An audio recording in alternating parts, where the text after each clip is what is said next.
car parked on the sidewalk at Target. What's wrong with that? Can't we do whatever we want? All right, guys, what we're about to do is demonstrate how and what to do during a traffic stop. We have our first actor. This is not real. What's your name? Man, my name's Kimani Davis. I don't know what to talk about acting. I've been getting pulled over all my life. I've been practicing. All right, watch out, man. All right, now as we're going to stop, we have the officers in the back. He's just been pulled over, going through a traffic stop with no seatbelt on, of course. He's gonna try to sneak and put a seatbelt on. All right. All right, you ready? Officers that just arrived on the scene. Good afternoon, sir. Good afternoon, officer. Deputy Brown from Richland County Sheriff's Department. So the reason why I pulled you over is I noticed you didn't have your seatbelt on. Yeah, I see you put it on, but I kind of saw you slip that on as I was walking up. You have to have that on while you're in motion, okay? So putting it on after you already stopped is not adequate, okay? You got your driver's license with you at all? Yeah, can I ask you why what am I being pulled over? There's two reasons. Number one, your tag's expired, okay? And then again, the second one I just mentioned is your seatbelt. Yeah, but everything's fine with the car. I just bought the car. Okay. I don't see no reason to pull me over. I wasn't driving, recklessly or whatever the case may be. So I can't really understand. I understand that. Well, I mean, most people get nervous when they get pulled over. All right, just everything here is being recorded. Okay, so this traffic stop will go the way that you make it go for us. All right. So if you just show me your license, registration, we'll see what we get from there. Is this gonna take a long time? Because I got some things. No, it shouldn't take any longer than it needs to. And while you're getting that out for me, Mr. Davis, do you have anything illegal in the vehicle? Do you have any open alcohol, any weapons, any drugs? No, sir. Okay. It's just a can of Arizona, officer. Okay. No. Okay. The reason why I'm asking you that is I can smell a faint odor of marijuana coming out of the vehicle. Okay. I don't understand. But there's nothing in here that you know of? No. Okay. No, sir. Okay. You mind if I check real quick?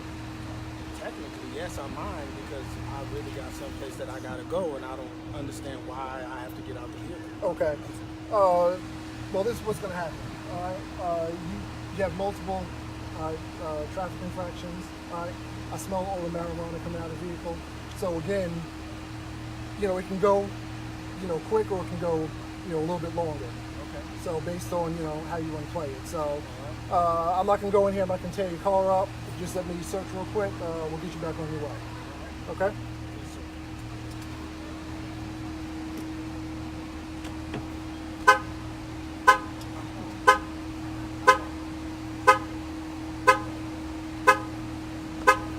Okay. Would you just put your hands up there real quick?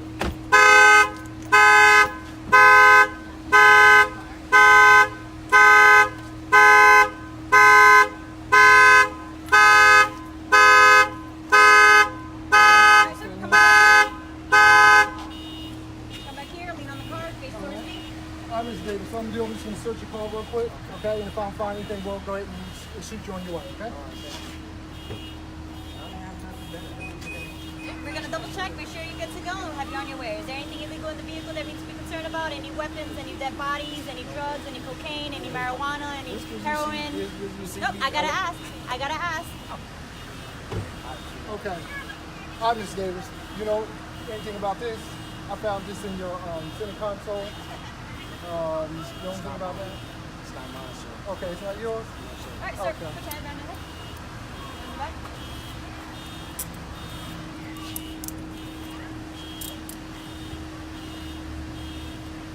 Don't move.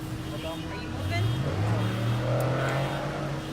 All right, sir, do you have anything that's on you that's going to poke me, stab me, anything else like that? Any other drugs, anything in your pocket that you're concerned about? No, ma'am. Okay, you sure? I'm sure. Check. Okay. Do you have anything in your pocket that you're concerned about? No, ma'am. Sir? Oh, looks like you got a little bit more. You have a little bit more, sir? Sushi bandit.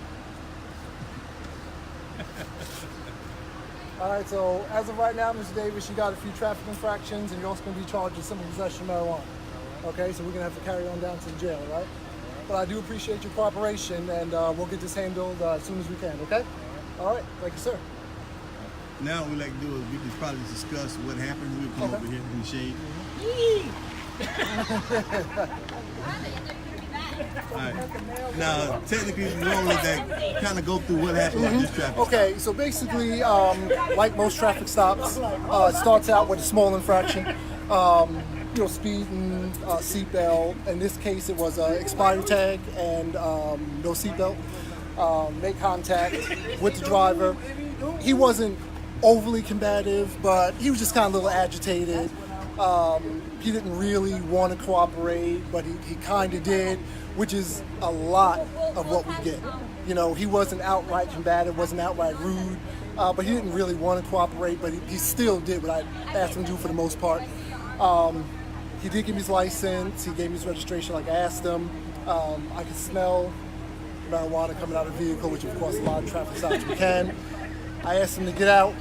Again, he didn't really want to, but after talking to him a little bit, he did. He got out. I was able to find it. So we put him in handcuffs because of that. Obviously, at that point, he's under arrest. As Deputy Perez was searching him after the arrest, she found another small bag in his front pocket. So that's just an additional charge. And after that, he was taken off to jail.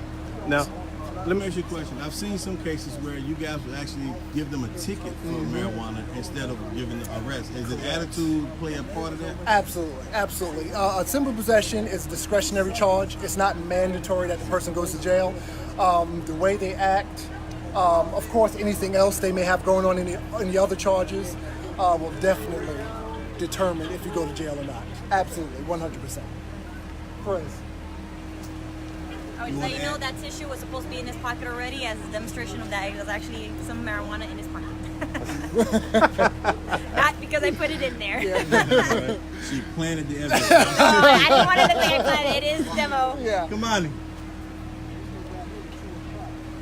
Describe what you were going through as you were getting pulled over during this scenario. Well, first of all, I want to say that normally I don't give the officers so much trouble when I get pulled over, so I really wouldn't have had this much problems. But basically, you're in there, you've done something wrong, you've got something in the car, and it can go two ways. You can behave and you can just do what they say and see if you get out of it, or you can do what I did, which is get agitated and see if you can talk your way out of making the officer feel bad for pulling you over, and try to see if you can get out of the traffic stop, which unfortunately did not work for me. Now, one of the biggest things I want to discuss, I want all three of you guys to give a little input. Race tends to play a lot when people talk about traffic stops. What do you guys feel is important to address for the viewers out there actually looking about race?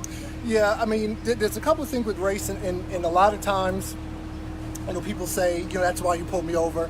The first thing we could say is when we see a traffic violation, most of the time we can't see who's in the vehicle, especially at night. Around curves, different things like that, speeding, when you're going by. So we're pulling people over based on the violation, based on what we see, not based on who's inside the vehicle. So a lot of people say, well, you pulled me over just because, I'm black, or just because I'm a woman, or just because I live in this neighborhood. And that's hardly ever the case. We pull people over and make initial contact based on what we see, not based on who may be inside the vehicle. Okay. If you're not doing anything wrong, then follow everything as the way you should be, so that there's nothing on you. If you know you didn't do anything wrong, just give the officer the information that's required. Just be very patient. Wait for the information to come back to you, and hopefully you should be on your way. If you feel that there's something going on more than that, then you can always go up the chain of command for the department if that leads to that. It's better just to be calm in the situation and do what you have to do and get past that, and then you can go up to higher if you need to, if you realize there's some type of race issue. Okay. Yeah, I kind of feel like sometimes when you grow up in a community or surround yourself with certain people, your interaction with law enforcement is always negative based on conversation and communication that you have. So automatically when the officer comes up to the window, if that's what you've come up around, then you think that contact is going to be bad contact. So that's one of the things that we need to address, is that the youth need to see positive interaction with law enforcement so that they know when the officer stops me, it's just because I was speeding, my seatbelt was off, whatever the case may be. And then we don't take a negative interaction with the law enforcement when they pull us over. Okay, now one more question I have. One of the biggest things is, I know back in the day, people always say, I'm gonna get your badge number, I'm gonna get your badge number. What I recognize with you guys is you don't actually have badge numbers. So how does that play in? Do you have business cards, or how does that work when someone says, I want your badge number, I want your name and information? Yeah, we don't have physical badges. You know, we just have the sewing badges, but we do have a badge number. Okay. So if someone asks for it, we'll give it to them. Like I said, we just don't have the physical badge like some departments on it with the actual number on there. So if they ask for it, we'll give it to them.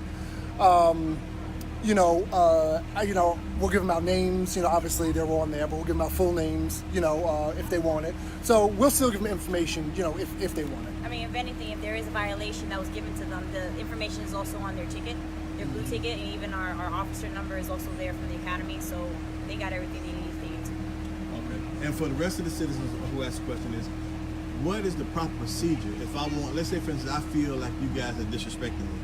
What is the procedures after that? After the traffic stop, what do I do? I know mouthing off to you guys won't be the answer, but who would I contact?